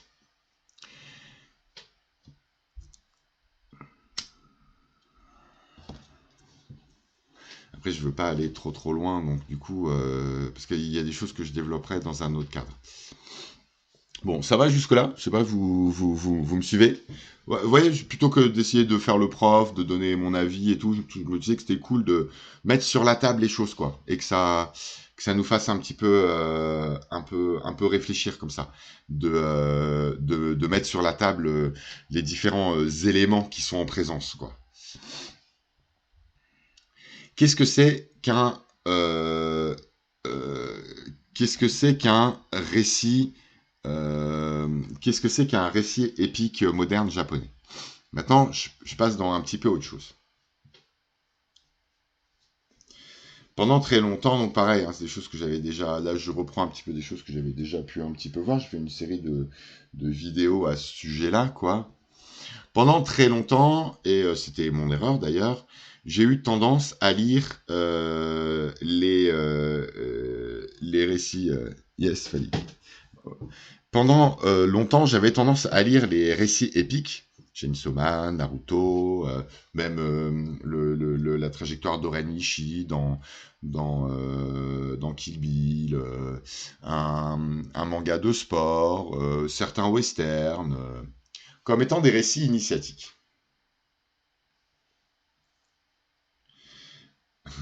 Ouais. Ah, coucou, ouais, j'ai bientôt fini, hein. Mais ouais, bisous Makita. Bah, le replay est sur YouTube et sur Twitch, quoi. Après, je vais pas pouvoir stream encore très longtemps. Il faudra que je reprenne les. J'arrive un petit peu au bout du truc, quoi. Il faudra que je reprenne les livraisons vélo. Je m'en sors plus trop, quoi. Des bisous Makita, à demain matin avec Marcel, quoi. Alors, je reprends. Ma caméra, elle a freeze, mais c'est pas grave. Ma caméra, je pense qu'elle est en fin de carrière. C'est difficile pour elle en ce moment. Euh, on va quand même retenter de la lancer. Ah non, elle marche vraiment plus ma caméra, quoi. Allez, ma grande. Bon, c'est pas grave. On va rester sur ça. Hop, on va rester sur ça. Pendant très longtemps, j'avais eu tendance à effectivement à lire les. Coucou, coucou. C'est la team Marcel qui vient. Ça fait plaisir de la retrouver, la team Marcel, quoi. J'avais tendance à, bah, je commence un nouveau truc. J'avais tendance à lire ces récits épiques, là, les Naruto, etc., comme étant des récits initiatiques. Il faut repérer la ligne d'apprentissage, la ligne. Pour moi, cette ligne-là avait quelque chose d'un peu sacrificiel. C'était la ligne de la passion. C'était la ligne du récit, et pour moi, l'épopée s'opposait à la ritournelle des chansons de berger et au cycle des saisons dans les récits qu'on trouve contés par des anthropologues de certaines sociétés dites traditionnelles. C'était la ligne. Pour moi, c'était ça, le récit épique. Et puis j'ai changé en fait et je me suis rendu compte que cette problématique du contrat m'a amené à me rendre compte que le premier contrat le contrat qui est fondamental et qui va créer cette première scission qui va engager le Japon du côté d'une certaine modernité, c'est la scission entre moi social et moi intime qui est réalisée à travers le traumatisme. Et il est là le premier contrat. Un personnage dans un récit épique est traumatisé. Ce traumatisme, ça peut être... j'ai pu développer des choses autour du fait qu'on retrouvait un certain nombre de motifs du côté de ce traumatisme. Le ventre, l'utérus second en fait qui permet une naissance à l'hippique. Je sais pas si vous vous souvenez de Kill Bill 1, mais Oren Ishii est caché sous le lit et sa mère est transpercée par un yakuza juste au-dessus d'elle et l'épée transperce le ventre de la mère, transperce le lit et une goutte de sang perle le long de la lame jusqu'à ses yeux. Elle qui peut rien dire et qui renaît au monde de façon tragique à cet endroit-là. La naissance. La naissance qui passe souvent effectivement par la perte des parents. Batman, l'allée du crime et Crime Alley en sortant du visionnage du film de Zorro avec ses parents, Thomas et Martha. Superman et la capsule pour échapper à la planète Krypton qui explose. Naruto et le ventre des parents qui est transpercé par la griffe du Kyuubi et la goutte de sang qui arrive jusqu'au bébé qui vient naître et les parents qui, dans ces scènes absolument merveilleuses, donnent leur dernier conseil, proposition, je sais pas comment vous pouvez appeler ça, quoi, dans cette scène assez géniale qu'on retrouve ici, voilà, pour ceux qui se souviennent de ça. Allez, ça fera un petit pouf, un petit Roland de nostalgie pour ceux qui connaissent cette œuvre, quoi, et ce passage qui est un des plus grands passages de... Voilà, je pense qu'on a... C'est un grand moment, ce moment-là. Et donc, du coup, on arrive dans autre chose, en fait. Ça veut dire que à partir du moment où on décèle la présence d'un traumatisme originel, on entre dans une scission entre un moi intime et un moi social qui est créé par ce traumatisme-là. Et dans ce cas-là, on a un récit qui est plus linéaire, mais qui est spiralaire. C'est-à-dire qu'en gros, chaque étape est une possibilité pour le héros d'affronter son traumatisme initial. Des fois, il arrive à l'affronter en partie, des fois, il reste de l'autre côté de la porte. Dans Chainsaw Man, il y a une porte qui est fermée. Il y a tout un délire autour de la question de l'ignorance. Est-ce qu'il faut que Denji ouvre cette porte qui appartient à ses fantasmes, à ses souvenirs, à ses rêves et tout? Et il y a l'air d'y avoir quelque chose de terrifiant derrière cette porte-là. Faut-il ouvrir ou pas cette porte? Faut-il affronter ou pas son traumatisme? Heureux les ignorants. Vous voyez, il y a ça, cette dimension spiralaire, qui est redoublée par les mécanismes de bouc émissaire et par le fait que le Chainsaw Man devient moins le héros qu'une espèce de bouc émissaire généralisé dans des mécanismes de régulation de violence au sein des groupes. Et là, vous avez une deuxième lecture de Chainsaw Man, non pas à partir de ces héros, non pas à partir des relations qui existent entre les héros, mais à partir de la problématique de la régulation de la violence. Makima a une proposition de régulation de la violence qui est d'une très grande violence, et le chainsaw est une autre forme de régulation de la violence qui implique la mise en abîme de la pop culture. Mais je ne vais pas entrer dans ces détails-là aujourd'hui, je vais me contenter de m'arrêter sur les différents éléments que j'ai posés. Donc vous voyez que le récit épique moderne fait advenir le moi intime qui est d'inspiration très occidentale, dans des récits qui sont encore marqués par le don et le contre-don, le rêve familial, le rapport avec le milieu, qui appartient à une anthropologie traditionnelle japonaise, par l'intermédiaire du traumatisme. C'est le traumatisme qui crée une scission entre le moi intime et le moi social.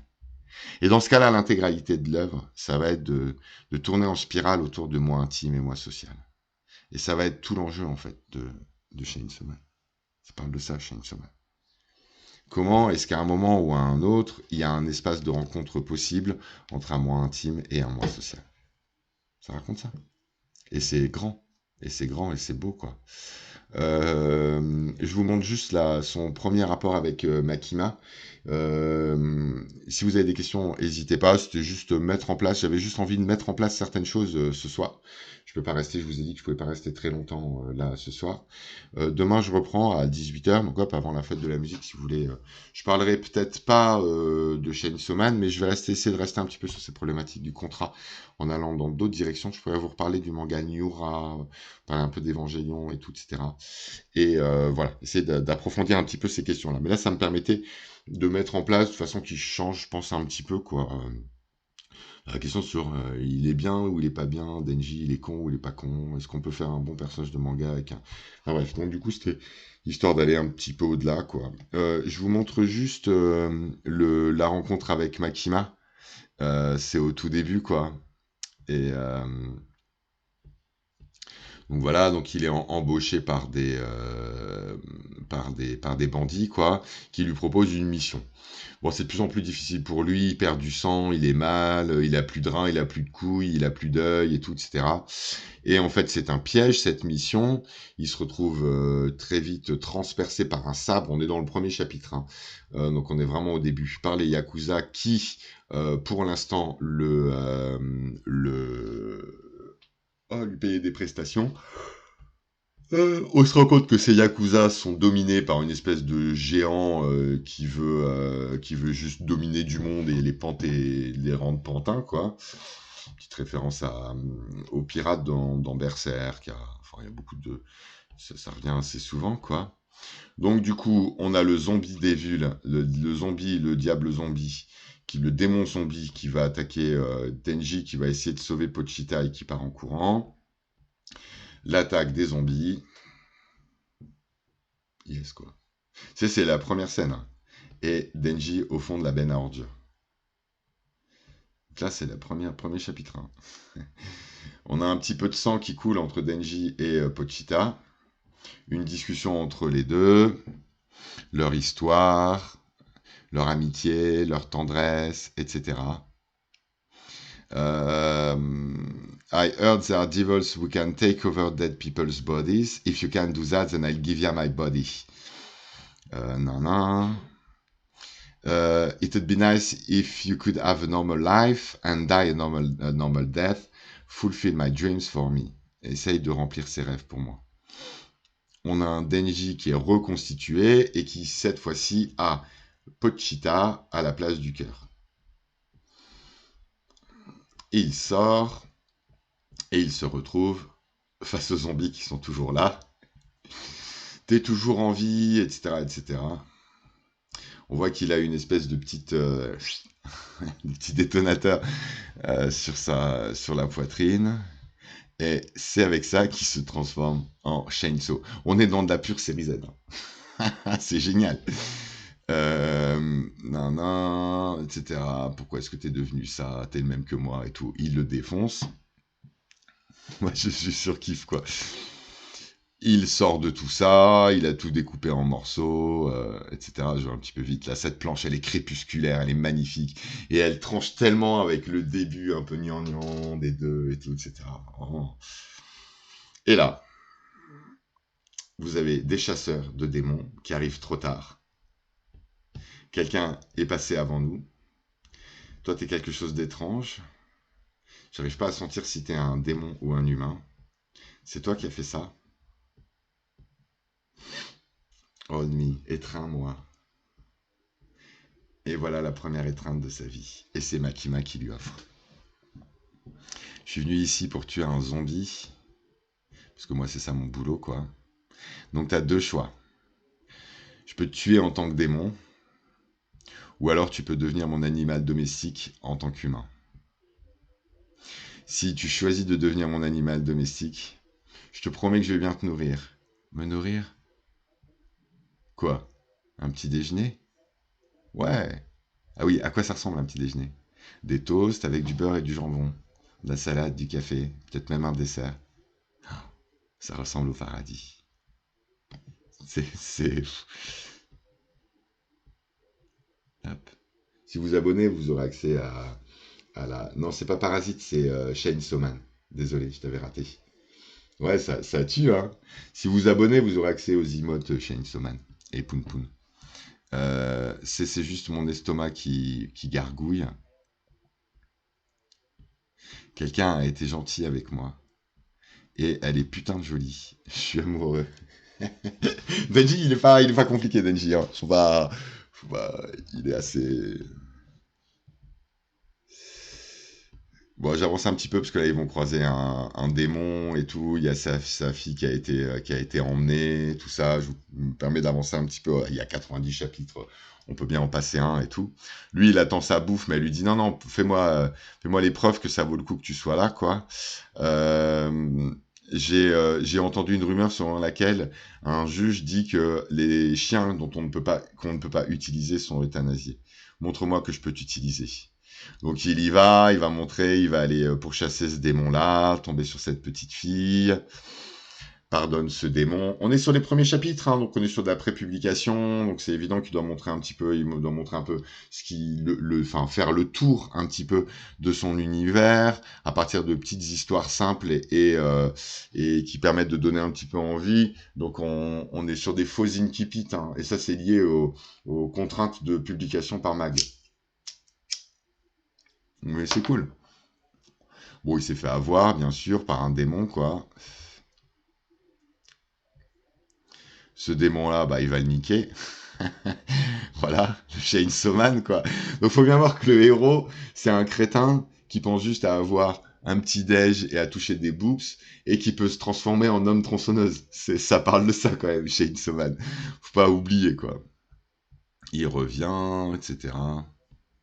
Elle lui pose un petit peu de questions, quoi. J'arrive pas à le croire non plus. Comment est-ce que je suis devenu comme ça? Pochita est mort pour me sauver. C'est juste comme ça que ça s'est passé. Eh ben, tu sais quoi, je te crois. J'ai un bon nez pour ça. Elle a l'air gentille, hein, Makima, hein. Ton ami est toujours en vie à l'intérieur de toi. Pas dans un sens romantique, mais ton corps a à la fois une odeur d'humain et de démon. Je vois, super. C'est trop bien. J'ai envie de bouffer des udons. Euh, Est-ce que tu peux boire Est-ce que tu peux boire Est-ce que tu peux manger tout seul? Non, je peux pas, il est nourri, c'est délicieux, vas-y, fais ouf et tout, etc. Madame Makima, est-ce qu'il y a un genre de garçon que t'aimes bien? Hmm, j'aime les gens comme toi, Denji. Comme moi? Ah, ça pourrait être moi alors. Voilà, et c'est parti pour la plus grande histoire. Et ça va être leur relation, quoi. Voilà, à tous les deux, quoi. Et puis, un certain nombre de nouveaux personnages qui vont entrer dans la danse, quoi. Euh, Ah oui, effectivement, ouais, ouais, t'as raison. Dans Parasite, il y a la transformation en marionnette. Il y a plusieurs séries hein, qui... Ah mais c'est plus que cool. Eh, franchement, vous savez quoi? Il est 20h02. J'ai trop envie de revoir l'enfer, là. Mais si vous n'avez pas vu... Bon, tant pis, on fait pas l'enfer. J'ai trop envie de vous montrer à quoi ça ressemble, l'enfer. Mais bon, c'est peut-être un peu cruel. Découvrez l'enfer tout seul, quoi. C'est un manga absolument extraordinaire. Genre vraiment, il y a un avant et un après ça. Je sais pas comment le dire, quoi. On est dans quelque chose qui est très très simple dans sa construction, dans son montage. En plus, autant Fujimoto est hyper sophistiqué dans sa construction du côté de Look Back ou de Goodbye Erich, et même du côté de Fire Punch, des constructions très cinématographiques et tout. Là, il est en... Comment dire? C'est de l'instant, quoi. Tout est fait vite, quoi. Tout est fait à l'instinct, tout est fait au cœur, au trip, quoi. C'est une vraie merveille. Vraiment, ça vaut le coup. Et accrochez-vous, le début rend pas du tout justice à ce qui va venir par la suite. Disons qu'il y a quand même un avant et un après certaines scènes, quoi. Donc le début peut paraître un peu une espèce de blague adolescente. Le début ressemble à une blague adolescente et se transforme en un tableau des enfers digne de Bosch, quoi. Voilà, c'est ça qu'il faut se dire en fait, quoi. Ça prend des dimensions complètement hallucinantes, quoi.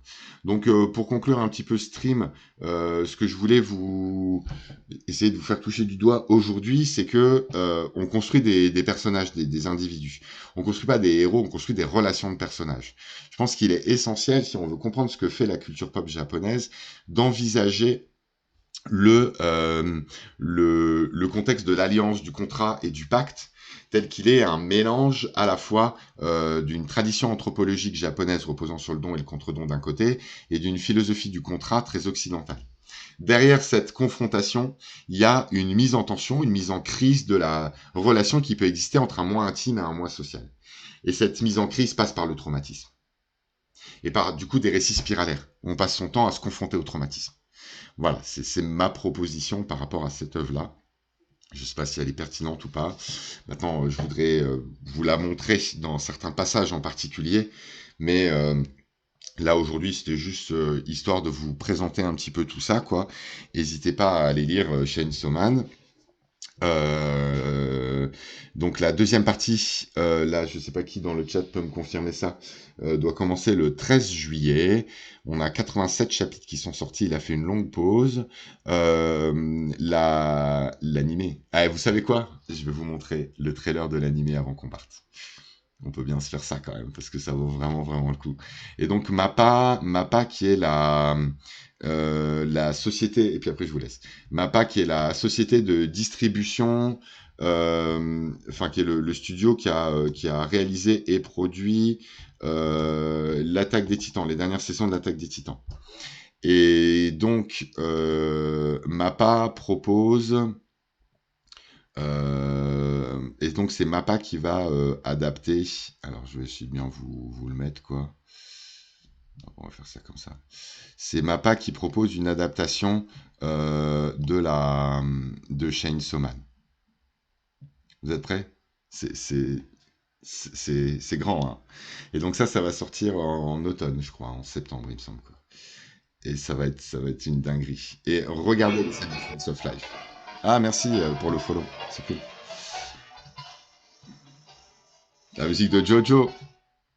J'ai trop envie de refaire des lives sur Jojo, ça me manque trop de Jojo en fait. C'est parti, Chainsaw Man.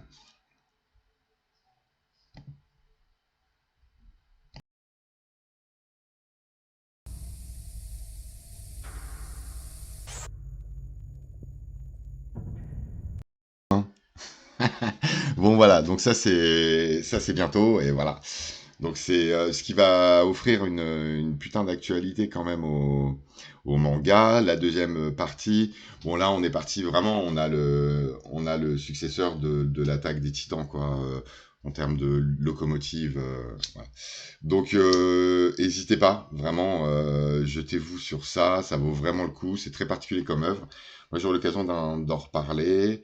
J'aimerais bien proposer j'ai des idées, enfin, j'aimerais bien proposer une maison d'édition d'écrire un livre en fait sur cet auteur qui me travaille beaucoup en ce moment, mais bon, je sais pas trop si j'ai des chances que ça aille plus loin.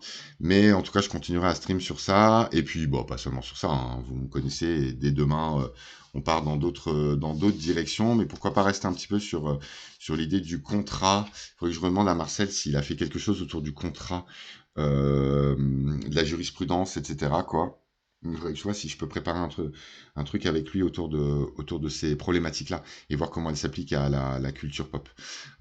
Et au passage, je pense que le grand récit du contrat, c'est un récit de science-fiction qui s'appelle Legend of the Galactic Heroes, qui est un très grand soap opera, une grande fresque galactique qui met sa misère à Star Trek et à Star Wars réunis, quoi, et qui est une grande réflexion sur qu'est-ce que c'est qu'un contrat, quoi.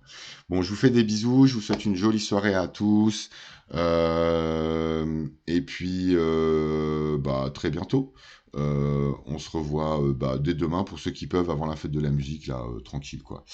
Voilà, bye bye tout le monde, un grand merci à ceux qui sont restés, plein de courage à tous pour la suite, et donc des bisous, ciao, tout est en replay, si vous voulez vous abonner, me soutenir sur Utip, n'hésitez pas, et tout est aussi en replay sur YouTube.